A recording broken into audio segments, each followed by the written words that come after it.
सूर्याय नमः। भक्तों, हम सब रोज सुबह उठकर जिस दिव्य तेज के दर्शन करते हैं वे हमारे प्रत्यक्ष देवता सूर्य नारायण जी हैं। लेकिन क्या आप लोग जानते हैं कि इसी सौरमंडल में, इसी ब्रह्मांड में एक ऐसा समय भी आया था जब सूर्य देव का तेज आधा रह गया था। एक ऐसा रहस्यमय युद्ध जिसने सृष्टि के काल चक्र को रोक दिया था। यह कथा किसी आम पुराण की कथा नहीं है। यह कथा है सूर्य देव के परिवार की, उस गुप्त रहस्य की जिसने न्याय के देवता शनि और मृत्यु के देवता यमराज को आमने सामने खड़ा कर दिया। तो चलिए ले चलते हैं आपको उस काल में जब सतयुग का प्रारंभ भी नहीं हुआ था। प्रजापति विश्वकर्मा की पुत्री देवी संज्ञा का विवाह सूर्यदेव से हुआ था। सूर्यदेव का तेज इतना प्रचंड था कि उनके करीब जाना भी अग्निकुंड में कूदने के समान था। देवी संज्ञा पति से अगाध प्रेम करती थी, लेकिन उनका शरीर सूर्य के उस भयानक सौर ताप को सहते सहते झुलस चुका था। एक रात जब पूरी सृष्टि सो रही थी, संज्ञा ने अपने तपोबल से अपनी ही परछाई को जीवित कर दिया। उस परछाई का नाम था छाया। संज्ञा ने छाया से कहा, तुम हूबहू मेरी जैसी दिखती हो। आज से तुम सूर्यदेव की पत्नी और मेरे बच्चों की माता बनकर यहाँ रहो। मैं तपस्या करने जा रही हूँ। छाया ने पूछा, हे देवी, यदि स्वामी को सत्य का पता चल गया तो? संज्ञा ने उत्तर दिया, जब तक तुम मुंह नहीं खोलोगी सूर्यदेव का तेज भी इस रहस्य को भेद नहीं पाएगा। देवी संज्ञा वन में चली गई और घोड़ी का रूप धारण कर तपस्या करने लगी। यहाँ सूर्य महल में देवी छाया रहने लगी। सूर्यदेव अपनी दिव्य दृष्टि के बाद भी यह नहीं जान पाए कि उनके सामने खड़े स्त्री संज्ञा नहीं बल्कि उनकी परछाई है। समय बीतता गया। छाया के गर्भ में एक अद्भुत बालक का जन्म हुआ।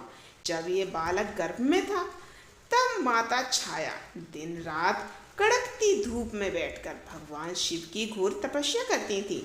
सूर्यदेव की प्रचंड गर्मी और शिव की तपस्या के धुएं के कारण गर्भ में पल रहे उस बालक का रंग पूरी तरह कोयले की तरह काला हो गया और वह बालक कोई नहीं बल्कि शनि देव थे।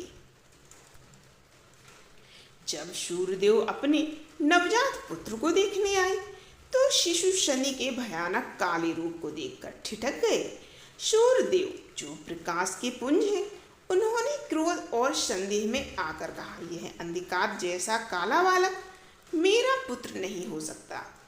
छाया, तुमने मुझे धोखा दिया है।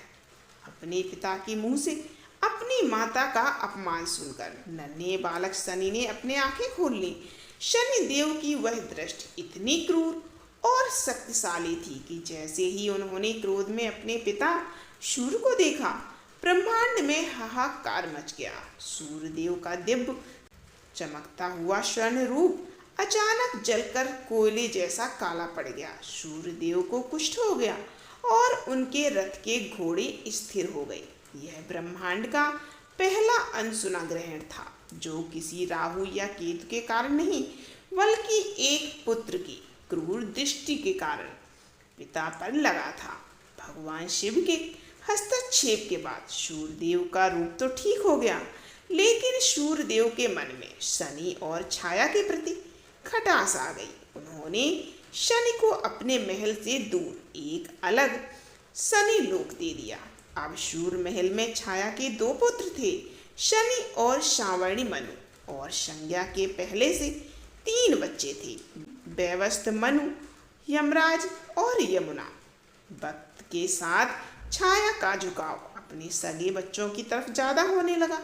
वे यमराज और यमुना के साथ सौतेला व्यवहार करने लगे। एक दिन दोपहर का समय था।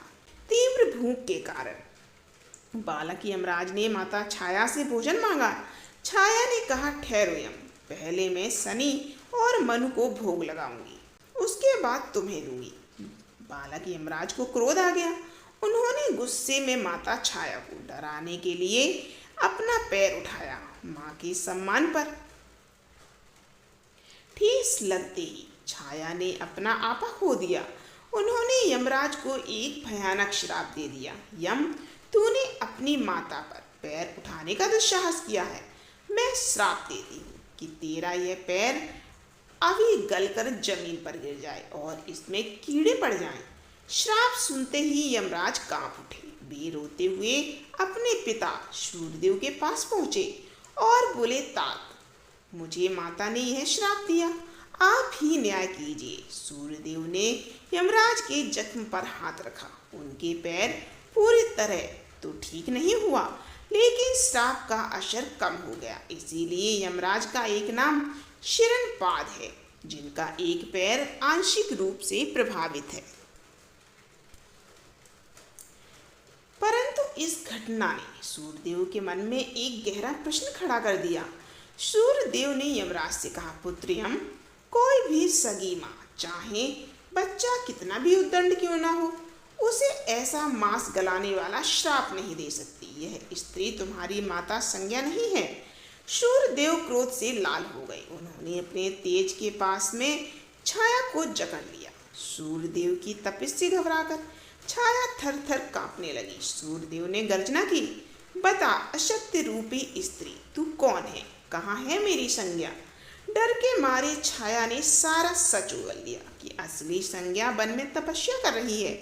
जैसे ही यह बात शनिलोक में शनिदेव को पता चली कि उनकी माता छाया को सूर्यदेव दंडित कर रहे हैं, शनिदेव अपने हाथ में भयानक काल दंड लेकर सूर्य महल की ओर बढ़ गए। दूसरी ओर माता छाया के अपमान और पिता के पक्ष में खड़े होकर न्याय के देवता यमराज भी अपने भैंसे पर सवार होकर आगे बढ़े। ब्रह्मांड ने इससे पहले ऐसा दृश्य कभी नहीं देखा था। एक तरफ सूर्य के ज्येष्ठ पुत्र यमराज, जो आगे चलकर मृत्यु के देवता बने, और दूसरी तरफ सूर्य के दूसरे पुत्र शनि, जो कर्म फलदाता बने। दोनों भाई आमने सामने थे। यमराज ने चिल्लाकर कहा, शनि पीछे हट जाओ, तुम्हारी माता ने मेरे साथ छल किया है। शनिदेव ने उत्तर दिया, यम, माता तो माता होती है, चाहे वह परछाई ही क्यों न हो। उन्होंने तुम्हें पाला है। यदि पिता ने मेरी माता को छुआ तो मैं इस सौर मंडल को भस्म कर दूंगा। दोनों भाइयों में भयानक युद्ध छिड़ गया। यमराज ने अपने यमपास का साधन किया तो शनिदेव ने अपनी मंदी चाल और विनाशकारी दृष्टि से पूरी प्रकृति को सुखाने लगे। सूर्यदेव बेवश होकर अपने ही बेटों को लड़ते देख रहे थे।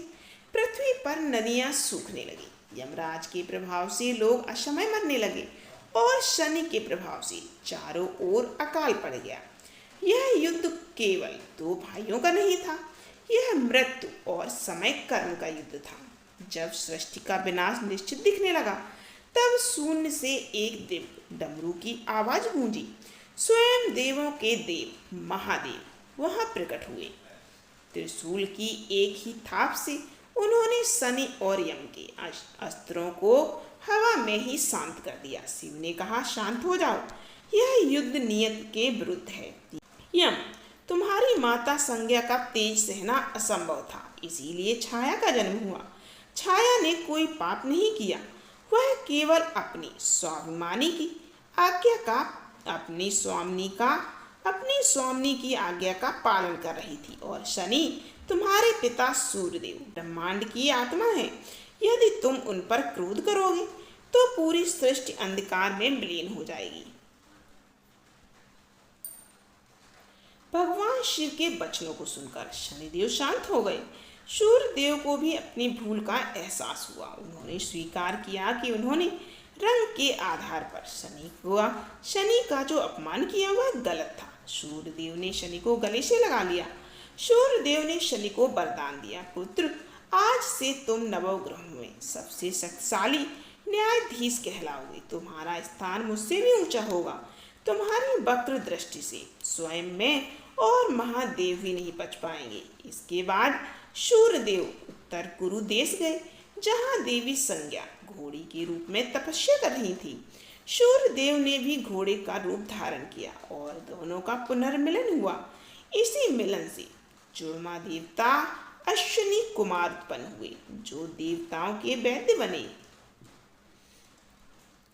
ये थी सूर्य महाराज की एक ऐसी अनसुनी कथा। फिर मिलते हैं अगली एक और कथा में।